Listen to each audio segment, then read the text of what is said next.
Greetings, guys. Welcome to another Too Much to Type. Now, today, I want to get into a tale of two Nepo babies. Those Nepo babies being Blue Ivy and Northwest, right? Now, as of late, I've seen a lot of comparison between the two young ladies. And it's actually starting to piss me off. So I decided to come and try to have a conversation with you guys about it. Now, so let's start with Northwest, right? Because she's getting the most criticism right now. Northwest, seems to be starting a bit of a solo career. She was seen at certain festivals and overseas without parental support. And people are relatively outraged about it. They're commenting on the way she's dressed, her hair, the piercings, etc. Okay, so to that, I first of all, look, guys, we are way too hard on the young women in the Black community. And I do want to point out that Northwest is biracial, right? So that is two communities coming together. And I know that people still like to go off the archaic and very racist one drop rule. But in real life, having a drop of Black blood in you does not make you Black automatically. That is following a logic that means that Black blood taints other blood, which I'm sure you guys don't agree with. So I hope that we can stop doing that soon. But yes, she is biracial with a Black father. Right now, I don't know if you guys have been paying attention, but culture is usually passed down through the mother. So if you don't have an active father and the father is the one bringing the Blackness, then the child will very much be acclimated to the other culture, whatever it may be. In this case, the Kardashians are Armenian, I believe, but they're also very Americanized. So there's that. Right now, it's nothing new to us that the Kardashians do everything in public. They've been doing this for decades. They have made quite the empire out of it, right? Which Kanye also knew going into the family, which is why everybody's like, oh, poor Kanye. Kanye tried to stop this. Kanye also went over there and made children with a woman who was already living in the public eye. I'm sure he is not shocked, right, that Northwest is also very much in the public eye. That being said, I do not find issues with her hair, her clothing, anything. She is, taking into the emo lifestyle, which, does come with a lot of Black. Some of them do wear colorful wigs. They do piercings and fake piercings, tattoos and fake tattoos, all of the things, right? And that very much aligns with the brand that she is creating musically. So for the life of me, I don't understand why she's being called fast, right? And all these weird things, because I mean, if we're honest, most young women at some point in their lives get to the point where they want to start experimenting with their hair and makeup and how they dress. And it just so happens that North is rich enough to be able to get, the bust down wigs with the middle part that, costs hundreds or thousands of dollars, however much you guys are paying for it. Sorry, I'm not a wig wearer. I could be, haven't gotten into it in my life as of yet, but I do not judge people who wear wigs. It's just not my thing. So I don't really know much about that world. Nevertheless, right, a lot of times she's literally just playing dress up with her friends and doing TikToks, and you guys are like sitting there like, what did you, and I've asked this so many times, what did you guys do with your friends when you were growing up, especially young Black women? What were you guys doing? Even if you had parents who were overly strict, which I actually did, by the way. I actually grew up in a very strict household where I wasn't allowed to do much of anything until I got older and just got tired of, being forced into a box and kind of rebelled and became, like the villain of my family, right? Nevertheless, right? like I said, what were you guys doing? You guys never played dress up. Yes, this is a social media age, and that is both fortunate and unfortunate, because kids can build whole brands, but they also can put moments online that, you know, parents may not have been fond of, or that they get older and become embarrassed about. We didn't have social media, a lot of us, when we were her age, or it was just, you know, coming out, and young kids didn't have it at that time, right? So now that she's doing what most young kids do, she just happens to have a larger audience. I don't think that she should be policed and called fast. Like, keep, you know, grown men away from her. And there's nothing to be fast about, right? She's just living her life. It's not her fault if there are weird men, and there actually absolutely are weird men who are lurking and who have made comments. I've seen them about, oh, they can't wait for her to grow up and all this other weird stuff, right? But again, the men who prey on these women have always been the problem. I won't see any young woman who is growing up in the spotlight as a problem with whatever they choose to do. And mind you, like I said, again, there's two cultures mixing together. And if you've ever watched, or I actually prefer the older seasons of the Kardashians because I feel they're more authentic. But if you've watched the Kardashians, you know that, like, they allow their girls to start experimenting with makeup around the 6th grade. That has been a thing. And like when Kylie and what's the other one's name? I can't think right now. But when they got a little bit older, Bruce was like trying to intervene and tell them they couldn't.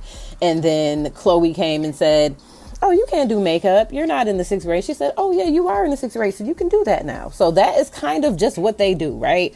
They are a working family. They all kind of work for the most part up until like under Northwest. I don't think those kids are like in the industry, but everybody else in the family is. And I just feel like as the Black community, we're trying to hold Northwest to the same impossible standards that we all hated.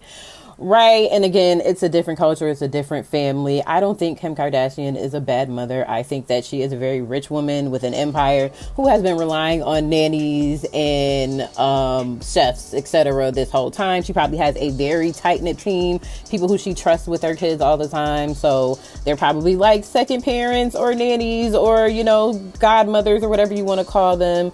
So are we in the position to say, oh, she should never be left with XYZ? No, we don't know those things. We're just projecting, right? Now, when it comes to Blue Ivy, I just want to remind you guys that you were roasting her when she was 1, 2, 3 years old about her freaking hair. She had natural hair. I guess you guys wanted it permed or like, you know, tight ass braids like we're known to do, all the uncomfortable shit that we subject our young female children to, so they can be polished, right? So we can feel like, you know, like we're good parents, right? We're very aesthetic based in the Black community because we're subjected to things like racism, generational curses, trauma, etc. So there's a lot that we feel like we can't control, but what we can control is our aesthetic. So that is why a lot of the Black community is very aesthetic based. But again, this is a young woman who now has a full head of thriving hair, who, if her mom had listened to you guys, she probably would have been snatched bald in her early days because you guys were mad that she was out with a little afro with a bow in it. But again, you guys have been very much on Blue Ivy's case from the beginning. And I also remember when she started to dance with Beyonce, it was like, we didn't come to see her and blah, blah, blah. No room for growth, right? It was just like, you guys wanted her to come out and be baby Beyonce the first time she stepped on the stage. Baby Beyonce was not Beyonce the first time she stepped on the stage. She had to grow to that point as well. And you guys have been very, very critical of Blue Ivy as well. But it's funny when you guys are able to compare her to someone else and suddenly she becomes, you know, the shining star in the situation. Granted, I do love how polished Blue Ivy is, but I also believe that she's being prepared to enter into the industry. And when you are a young woman with a mother who is Beyonce, you don't have any rooms for missteps, right? We saw this with Solange. The reason that Solange is so wild and free is directly because her sister is Beyonce. She even spoke about having to go to therapy to deal with the level of stardom that Beyonce was being, you know, introduced to. right? So I think that Solange always operated from the point of just being very human and very humble, because at the end of the day, there's only one Beyonce. Even if you're her sister with the same DNA, there's only ever going to be one Beyonce. And that is not to say that Solange is not great. I absolutely love Solange. I have been a fan of her since before she even dropped her first album. But I resonate in some ways with Solange more than Beyonce at times, to be honest. But I said that to say, mind you, you guys also did this to Chloe Bailey, right? When she tried to come out, she was too much like Beyonce, even though she was killing it and eating down in the videos and the looks. But it was like, she's like Beyonce, but not good enough. So you guys all swept her under the rug as well, right? So again, we're going to bring this back to Young Blue. She already has very, very big shoes to fill. You guys have already been insanely critical. So again, yeah, Blue she has a brand, in the same way that Beyonce has a brand, which is almost perfection, right? And that unfortunately is a lot of pressure for a young woman. Now, as long as Blue is doing what she wants to do and is happy in her skin, I am rooting for her. But honestly, if she feels like she's being forced into a box, I hope she breaks out of it at some point as well, because I don't think that it's healthy for someone to constantly be under a microscope and being, oh, don't sit like that, don't say this, don't say that, don't wear this. I feel like that is very unhealthy, especially for a young developing girl, right? But either way, my whole purpose of having this discussion is that I wanted to point out that we're way too critical of young women in the Black community, and that it needs to stop, guys. Like, what are we doing? At the end of the day, yes, you can compare these two young girls, but they are two young girls from two totally different families living two totally different lives. And I don't understand why it needs to be a thing of comparison. They are both finding their way in the fashion world, artistically. And again, they have a lot more money than most of us had during those ages to do it. So again, they're, I'm sure that it wasn't just a thing where she just woke up and had like 85 wigs to try. And I'm sure that there were probably times where she had to, beg, discuss, have little family meetings, say, I should be allowed to do this. I should be allowed to do that. Right. But either way, I just don't think that it's helping anyone, for every single time one of them pops out to say, oh, see, this is what I would want my daughter, or I would never they're not your daughters, guys. I know, like, we feel like they're aunties. We've grown up watching them. We want what's best for them, I hope, right? I can agree with you guys there. But again, I just feel like this whole thing is, first of all, us projecting our own traumas onto them, because again, as a woman who can vividly remember being policed as a young girl, I hated it. I rebelled against it, right? So I just don't see how continuing to do this is productive. It's really overly misogynistic, because we do not do this to young boys.